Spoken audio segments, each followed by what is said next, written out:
Hello. Oh, sorry, this is coral. It's just I forgot what they're called. Anyway, I just wanted to share a perspective I have on masculine energy in Japan. So, in Australia, I spent some time, enough time with older men who would like to take the fatherly or grandfatherly role, but it often came with a payoff. So maybe they'd buy your coffee, but you'd have to listen to them, and it wasn't an even distribution or an even exchange of conversation. And that was a transaction. You know, they might buy you coffee, they might buy you sweets, and you would have to listen to them and their problems and their stories, and you had to carry their emotional burden. And what I found is in Japan it's a bit different. And I mean, we all know the stereotypical Japanese man, what we see Japan as people who spend all the time working. They can't leave work early because they have to be seen as giving themselves and giving their soul to their work. You're not allowed to bad mouth your work. Speaking up is not accepted yet. And that's a lot of stress, as well as what the family expects of the men. Especially if there's only one son, or like even maybe two sons, there'd probably be expectations and competition created between the sons. So I was expecting emotionally shut down men who just don't know how to be themselves. And I did find that, because that is, you know, stereotypes are stereotypes for a reason. They do exist and they are relatively common. But I have to say I've been delighted. I'm in Iwaki at the moment. If some of you are following my journey, it's where I was born. At the moment there's 300,000 people. It's in Fukushima Prefecture, which is in the Tohoku region, which is the north part of Japan. It's above Tokyo. So to get here by car from Tokyo or train, it's 2 and a bit hours. Oh, my feet are cramping. So yeah, so it's a small town, it's countryside, it's currently snowing, it's really beautiful. And I just realized this week that like I am in love with very few but very strong, lovely, masculine energies that are in my life right now.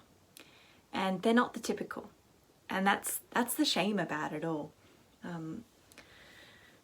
One man, and this is all platonic. There's no sexual energy or sexual attraction. It's just basking in the pleasure and the joy and the comfort and the support of these men with healthy masculine energy, which I haven't seen in a while. And maybe because I'm a bit more in touch with my own sensuality and my own femininity a little bit more, am I attracting these energies.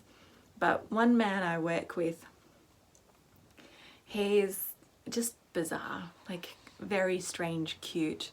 And when he first gave me pickles to eat, and he was like flabbergasted at the rate I was eating them, because they are so delicious, and I just love eating his hakusai pickles.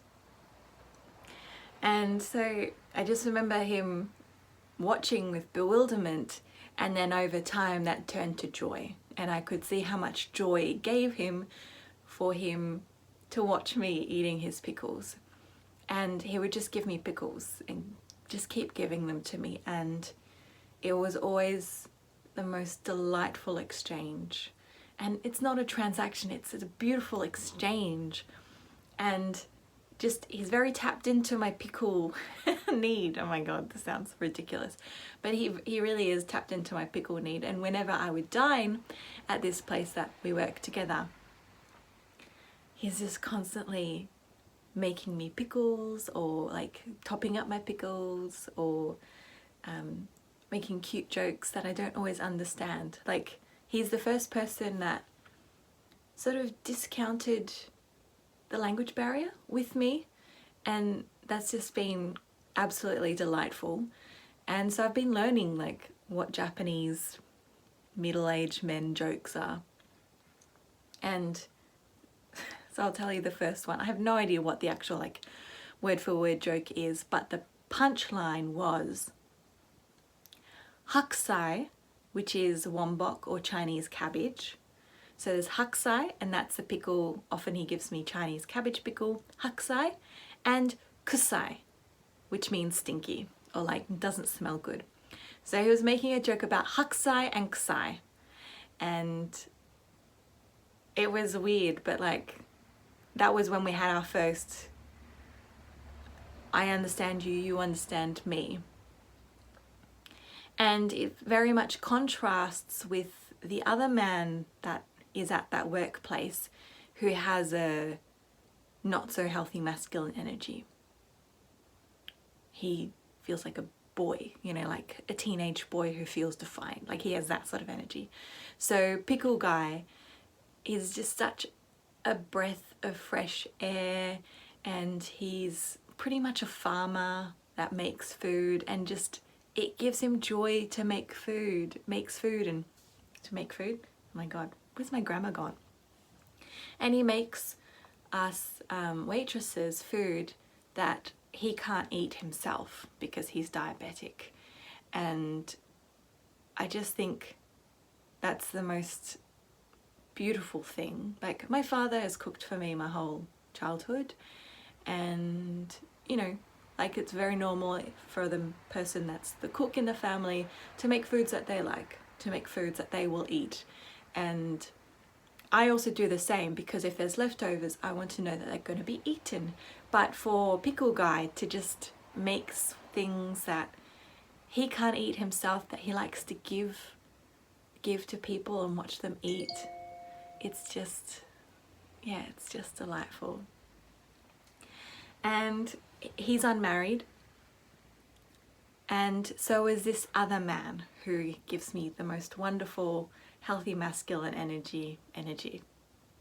This other man, he also likes cabbage. He also likes Chinese cabbage, and we've made kimchi together.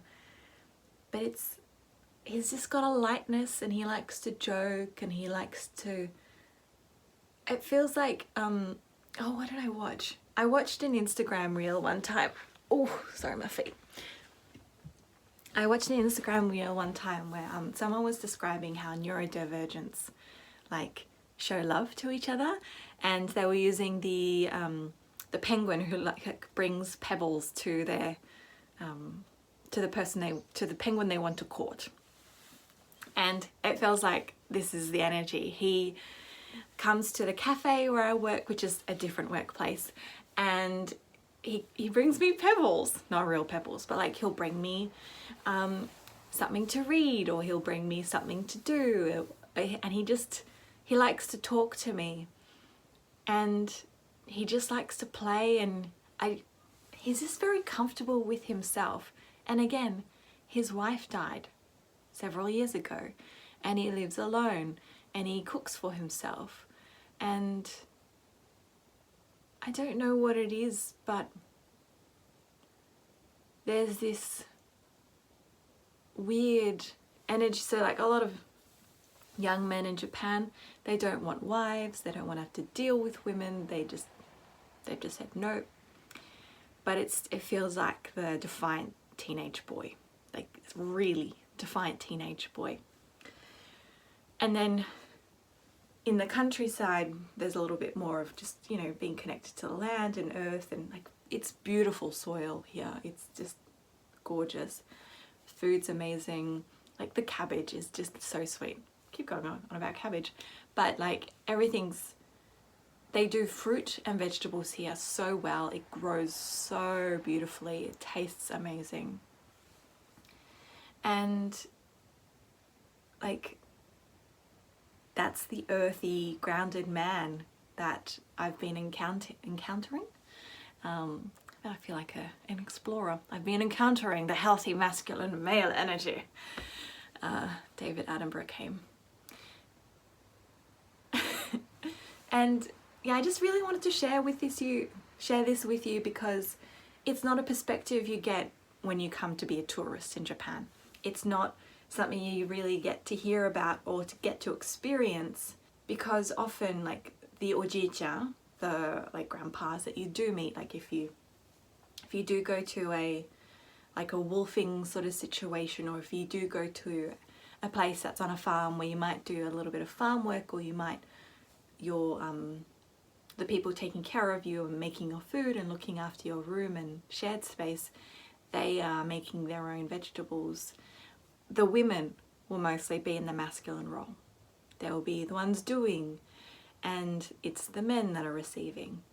But it's just so delightful to see men making things, doing things, and then giving, just to be giving, just to see that what they give creates pleasure. And I have told myself many, many, many times, oh, I fucking love Pickle Guy. Like, I just love him. I want to take him with me to Australia. And it's just, yeah, it just evokes true, like, real love within me, and it's so nice, it's so refreshing.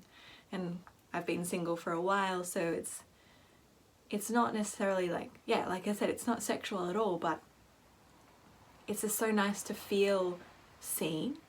It's so nice to feel that, you know, the way I eat something, or how much I eat something, or what I do is noticed, and someone adjusts to what they observe in me.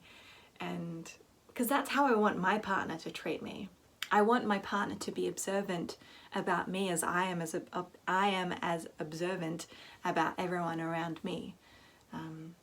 And sometimes I do feel a little unseen when, like, people who I've dined with many, many, many times forget that I'm left-handed, and so they will put the chopsticks for the right-handed way.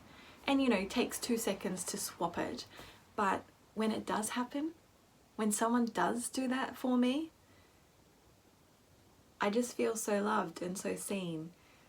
And yeah, I thought I'd share that with you. Just a lovely, positive, beautiful, platonic, loving moment that I've had in Japan.